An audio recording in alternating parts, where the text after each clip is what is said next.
وَيَقُولُونَ آمَنَّا بِاللَّهِ، اور کچھ لوگ وہ بھی ہیں جو کہتے ہیں ایمان لائے اللہ پر، وبالرسول، اور اللہ کے رسول پر، وَأَطَعْنَا، اور ہم نے اطاعت قبول کی، ثُمَّ يَتَوَلَّىٰ فَرِيقٌ مِّنْهُمْ، پھر ان میں سے ایک جماعت جو ہے پیچھ موڑ کر جاتی ہے، مِن بَعْدِ ذَلِكَ، اس کے بعد، یعنی اب اس کے بعد یہ سب کچھ کہہ کر قول و قرار کر کے اطاعت کا یہاں دم بھر کر جاتے ہیں، لیکن پھر طرز عمل ان کا کچھ اور ہوتا ہے، وَمَا أُولَٰئِكَ بِالْمُؤْمِنِينَ، اور یہ لوگ حقیقی مومن نہیں ہیں۔ وَإِذَا دُعُوا إِلَى اللَّهِ وَرَسُولِهِ لِيَحْكُمَ بَيْنَهُمْ، اور جب انہیں پکارا جاتا ہے، بلایا جاتا ہے کہ آؤ اللہ کی طرف اور رسول کی طرف کہ ان کے مابین فیصلے کرے۔ یہ سورہ نساء میں ہم یہ سارے مضامین بڑی تفصیل سے پڑھ چکے ہیں کہ وہ لوگ چاہتے تھے کہ اپنے مقدمات جو ہیں وہ یہودیوں کی عدالت میں لے جائیں، اس لیے کہ حضور کے ہاں انہیں اندیشہ ہوتا تھا کہ یہاں تو بالکل صحیح فیصلہ ہو جائے گا۔ تو اس طرح کا جو ان کا کردار تھا، جب انہیں بلایا جاتا ہے اللہ کے اور اس کے رسول کی طرف کہ آؤ کہ وہ فیصلہ کرے تمہارے مابین، اذا فریق منہم معرضون، تو ان میں سے ایک گروہ اور ایک جماعت ایسی ہے جو اعراض کرتی ہے اور کرنی کترا جاتی ہے۔ وَإِن يَكُن لَهُمُ الْحَقُّ يَأْتُوا إِلَيْهِ مُذْعِنِينَ، اور اگر وہ ان کو معلوم ہو کہ حق ہمارے ساتھ ہے، یعنی ہم حق پر ہیں اس مقدمے میں، تو پھر وہ آتے ہیں بڑا یقین کا اظہار کرتے ہوئے، اذعان کے ساتھ اور یقین کے ساتھ اور اپنے ایمان کا اظہار کرتے ہوئے، کیونکہ انہیں یقین ہے کہ ہمارا کیس سچا ہے اور حضور کی عدالت میں ہم جائیں گے تو ہمارے حق میں فیصلہ ہو جائے گا، تو اب کوئی رکاوٹ نہیں۔ یاتوا الیہ مذعنین، خوب یقین کا اعتماد کا اظہار کرتے ہوئے آتے ہیں۔ افی قلوبہم مرض، کیا ان کے دلوں میں روگ ہے؟ ام ارتابوا، یا یہ شکوک میں مبتلا ہو گئے ہیں؟ ام یخافون ان یحیف اللہ علیہم، یا انہیں یہ اندیشہ ہے کہ اللہ تعالیٰ جو ہے ان کے ساتھ ناانصافی کرے گا، ورسولہ، وہ اس کے رسول، بل اولئک هم الظالمون، نہیں بلکہ حقیقت میں یہی ظالم ہیں۔ ایمان کی اصل حقیقت سے چونکہ یہ محروم ہے، لہذا ساری غلطی ان کے اپنے کردار میں ہے۔ انما کان قول المؤمنین اذا دعوا الی اللہ ورسولہ لیحکم بینہم، جو حقیقی مومن ہوتے ہیں ان کو تو جب بلایا جاتا ہے اللہ کی طرف اور اس کے رسول کی طرف کہ وہ فیصلہ کرے ان کے مابین، تو ان کا قول تو یہی ہوتا ہے ان یقولوا سمعنا واطعنا، کہ وہ کہتے ہیں کہ ہم نے سنا اور ہم نے مانا، ہم حاضر ہیں، جو بھی فیصلہ محمد رسول اللہ کا ہوگا ہم اسے بصر و چشم تسلیم کریں گے۔ انما کان قول المؤمنین اذا دعوا الی اللہ ورسولہ لیحکم بینہم ان یقولوا سمعنا واطعنا واولئک هم المفلحون، اور یقیناً وہی لوگ ہیں جو پھر فلاح پانے والے ہیں۔ ومن یطع اللہ ورسولہ، اور جو اللہ کی اور اس کے رسول کی اطاعت کرتا ہے، ویخشى اللہ ویتقہ، اور اللہ کا خوف بھی رکھتا ہے اور اس کا تقوی اختیار کرتا ہے، فاولئک هم الفائزون، تو یقیناً وہی لوگ ہیں کہ جو کامیاب ہونے والے ہیں۔ وہ اکثر کہتے ہیں، اللہ تعالیٰ کی قسمیں کھاتے ہیں اپنی امکانی حد تک، لئن امرتہم، اے نبی اگر آپ حکم دیں گے، لَيَخْرُجُنَّ، تو وہ لازماً نکل جائیں گے۔ آپ حکم دے دیے، میں ہم حاضر ہیں، ویسے میری یہ مجبوری ہے، یہ میری تکلیف ہے، یہ مسئلہ ہے، ویسے آپ حکم دیں گے اگر، تو میں بالکل حاضر ہوں۔ یہ آپ کو اب بھی معلوم ہوگا کہ ہماری جماعتی زندگیوں کے اندر یہ مسئلہ ہوتا ہے کہ کوئی امیر ہے، اس نے ایک بات کہی ہے، کھل کر اس نے کہہ دیا ہے کہ میں یہ چاہتا ہوں کہ معاملہ اس طرح کیا جائے۔ اب کچھ لوگ کرنے کتراتے ہیں، اچھا جی اگر آپ حکم دیں گے تو میں کروں گا، لیکن یہ کیا بات ہے؟ جب وہ امیر ہے آپ کا، وہ بات کہہ رہا ہے، تو اس کی بات کو آپ حکم کیوں نہیں سمجھ رہے؟ اسی طریقے سے حضور صلی اللہ علیہ وسلم نے جب فرما دیا ہے کہ نکلنا ہے، اب دشمن کے مقابلے کے لیے نکلو، اب آپ چاہتے ہیں پی کال کر کے حضور ایک ایک کی خوشامد کریں کہ آئیے آپ ضرور نکلیے، خدا کے لیے ضرور چلیے، یہ حضور کرنے والے نہیں ہیں۔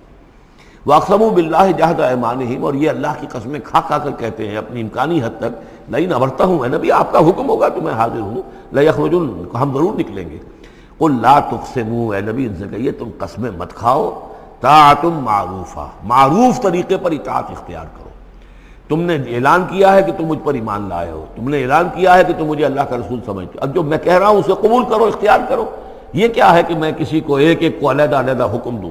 ان اللہ خبیر بما تعملون، یقیناً جو کچھ تم کر رہے ہو اللہ اس سے باخبر ہے۔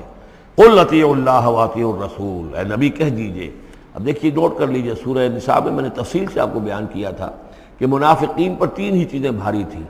نمبر ایک، حضور کی شخصی اطاعت کرنا، نمبر دو، جہاد اور قتال کے لیے نکلنا، نمبر تین، ہجرت۔ تین ایشوز کے اوپر بڑی تفصیل سے وہاں گفتگو ہو چکی ہے۔ یہاں اطاعت رسول کو جو ہے، جو پہلا مضمون تھا سورہ نساء میں، اسی کو زیادہ موقت کیا جا رہا ہے۔ قل اطیعوا اللہ واطیعوا الرسول، کہیے ان سے اطاعت کرو، اللہ کی اطاعت کرو، اس کے رسول کی صلی اللہ علیہ وسلم۔ فإن تولوا، پھر اگر یہ پیٹھ موڑ لے، اگر تم منہ پھیرو گے، اگر منہ موڑ لو گے، فإنما علیہ ما حمل، تو سن لو ہمارے نبی پر ذمہ داری ہے اس کام کی جو ہم نے ان پر ڈالا ہے، وعلیکم ما حملتم، اور تم سے باز پرس ہوگی اس کی جو تمہارے اوپر ڈالا گیا ہے۔ یعنی نبی نے جو ذمہ داری تھی اللہ کا دین تم تک پہنچایا، اللہ کے احکام پہنچا دیے، ان کا کام جو ہے اس پر ختم ہو گیا۔ اب اطاعت کرنا، اس کی تعمیل کرنا، اس کے حکم پر چلنا، اللہ کے دین کے لیے تن من دھن لگانا، اور یہ سارا کام تمہیں کرنا ہے۔ تو جو ان کی ذمہ داری ہے وہ ادا کریں گے، اور اللہ کے ہاں ان سے ان کے بارے میں سوال کر لیا جائے گا، اور جو تمہاری ذمہ داری ہے ظاہر بات ہے کہ اس کے جواب بھی تمہیں کرنی ہے۔ اس میں یہ بھی ہوتا ہے بسا اوقات کہ کسی شخص کو یہ گمان ہو جائے، ظاہر بات ہے میں نے آپ کو سنایا تھا کہ ایک شخص نے کہہ دیا تھا حضور سے، اے دل یا محمد، اے محمد عدل سے کام لیجیے صلی اللہ علیہ وسلم، بڑی گستاخی کے ساتھ اس نے کہا، گویا کہ الزام لگایا کہ آپ یہ جو صدقات کی جو تقسیم کر رہے ہیں یا مال غنیمت تقسیم کر رہے ہیں اس میں آپ عدل سے کام نہیں لے رہے۔ تو حضور نے بھی غصے میں جواب دیا تھا کہ انما عادل فلم یا عدل، اگر میں عدل نہیں کروں گا تو کون کرے گا۔ اسی طریقے سے ہو سکتا ہے کسی جماعتی زندگی کے اندر کوئی امیر ہے اور اس سے کوئی شخص یہ محسوس کرے اس کا ساتھی کہ مجھ پر زیادتی کی ہے انہوں نے، امیر نے زیادتی کی ہے، کوئی بات نہیں، امیر نے زیادتی کی ہے تو امیر اس کی جواب دہی اللہ کے ہاں کر لے گا،